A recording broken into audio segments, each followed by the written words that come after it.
Kind of want to do a video again. Yeah, YouTube. So I'm coming back with this controller again. So basically, only reason I got this controller is because, you know, it was a cheap controller. I mean, as you can see on this website, I got this Vader Pro, and it has a polling rate of 1,000 hertz. I get way beyond that.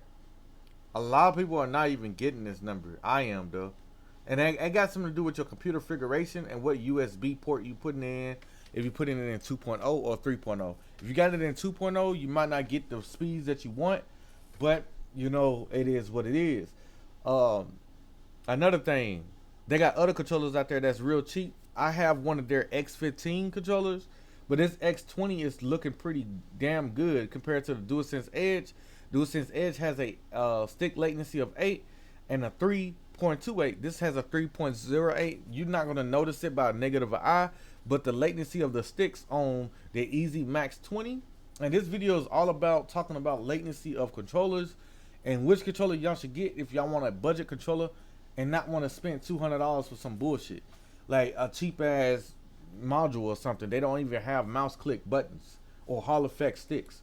Like all they want you to do is buy a subscription. Like why you want to keep buying analog sticks for $20 and everything else just to, you're not eliminating the problem. The problem is y'all don't have Hall effect sticks, and the reason why they don't have Hall effect sticks, I'm assuming, is because they don't want to it is the controller I have here. Based on this website, it says 19 milliseconds. I don't notice it with the analog stick, so yeah.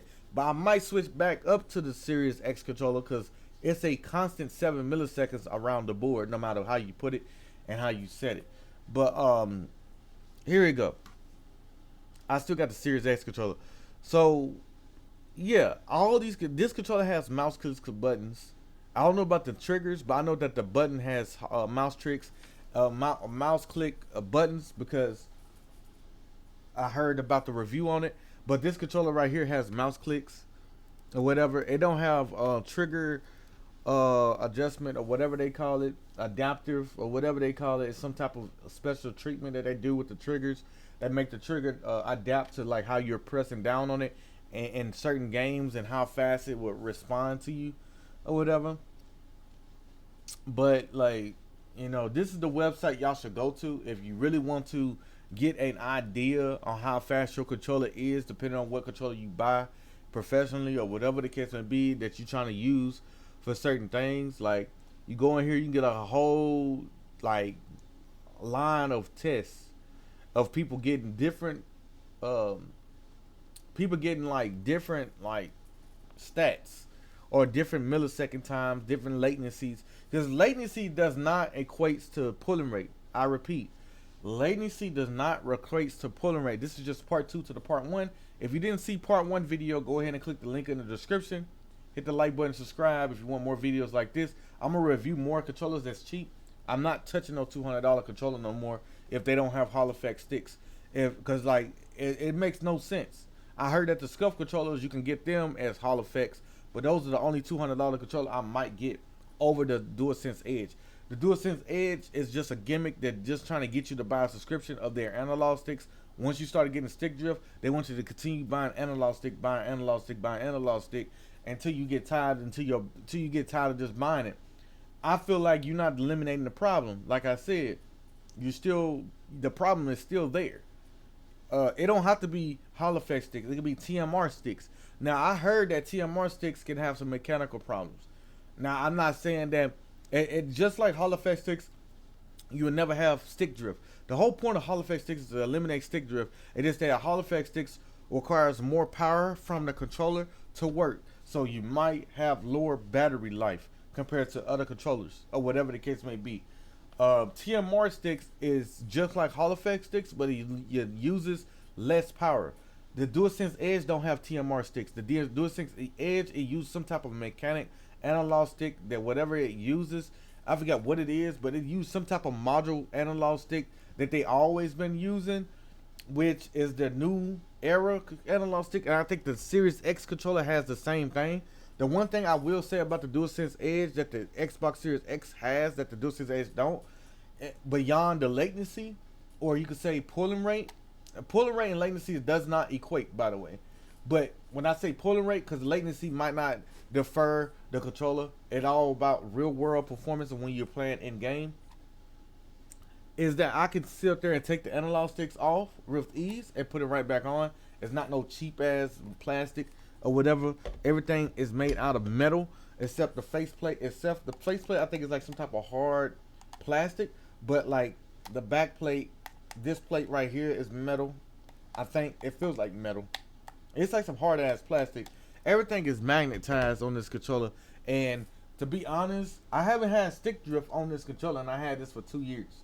I haven't had stick drift. One thing I do know that the mechanical button that's inside could get worn out for pressing it for a long duration. Just having the controller for that long, you're gonna have issues with the analog stick, regardless of what controller you have. The button might malfunction, but this is my first time having a Hall Effect stick controller in a while. Because I think the last Hall Effect stick controller they had back in the day was the OG controllers back in the day that they had for the 360 and the PS3. Don't mark me wrong. I think those are the only ones they had. I think it was like a Mad Cat controller that had Hall Effect sticks or whatever, and the Scuff controllers. But other than that, the first party controllers that comes with PlayStation and Xbox, neither one of them have Hall Effect sticks, and I want to know why controllers don't have Hall Effect sticks. And then another thing, why controllers out the box don't have 1,000 hertz? Why would y'all eliminate us from having a fast response rate? Now, it might be something going along with that. The reason why is because the PS5 and the Xbox, whatever, the CPU and the RAM might have issues with that, because it might draw more power and it might cause issues or whatever. And that might explain why the 360 had a lot of power supply outages and red ring of death, because the 360 controllers out the box was fast. You know what I'm saying? So, you know, it is what it is. I'm looking at this test with X input, and I'm seeing 2 milliseconds. And I have that controller. It's right here. And this controller is faster than the DualSense Edge. Well, I just clicked on it. What the hell? Where is that controller? There it is. I have this controller right here. And I am going to do a review on that controller and show y'all a whole review and actually walk it down. But the whole point of this video is showing y'all the fastest controllers out there. Now, this controller has a 2 millisecond when it comes to button latency. Now, when it comes to stick latency, it might be faster than the DualSense Edge. It might be. Because the DualSense Edge go up to what, 19 milliseconds or some shit? No, it's I take that back. 8 milliseconds. This one is 7. Faster. That's faster. With cable. 8 milliseconds too with D input, but with X input, which most people are going to use, it's 7. X input, you want to use X input. You can use this controller as D input, which is like what the Xbox or what the PlayStation uses, but X input is what most people are going to use 90% of the time. So for this controller to be faster and cheaper, that controller is only $15, by the way, or no, $20, $30, by the way. This controller is only $30, and it has buttons in the back. It has 2 buttons in the back, just like the Elite Series, what's in that, and it has Hall Effect sticks. That's another thing. It has Hall Effect sticks, bro. That beats the DualSense Edge out the water, because the DualSense Edge, come on now, your analog stick is gonna break, and you're not eliminating the problem by giving us the same analog stick that has the same problem the other one did. You know, there's a lot of controllers on here that's beating the DualSense Edge out of the water, man. I just like the Xbox layout over the DualSense Edge layout with the analog sticks at the bottom. I don't like that. It just feels like my thumb is doing this number instead of being in a comfortable position. It feels like my thumb is doing this instead of doing this. Like it just feels more comfortable, and I'm sitting my hand in a comfortable position instead of having my analog stick like this. A lot of people like that because they used to playing on PlayStation, but I'm gonna break it down. I think that the Xbox controller is better for competitiveness. Yes, all the pros are playing on PlayStation controllers, but that's because everybody's doing it. I mean, it's not gonna make you play better. I just think that the Xbox controller might have, if a competitive player go back to the Xbox layout like this, they might have a better edge when it comes to aiming and precision. That's just me. You know, in my opinion, on when it comes to controllers. You know what I'm saying?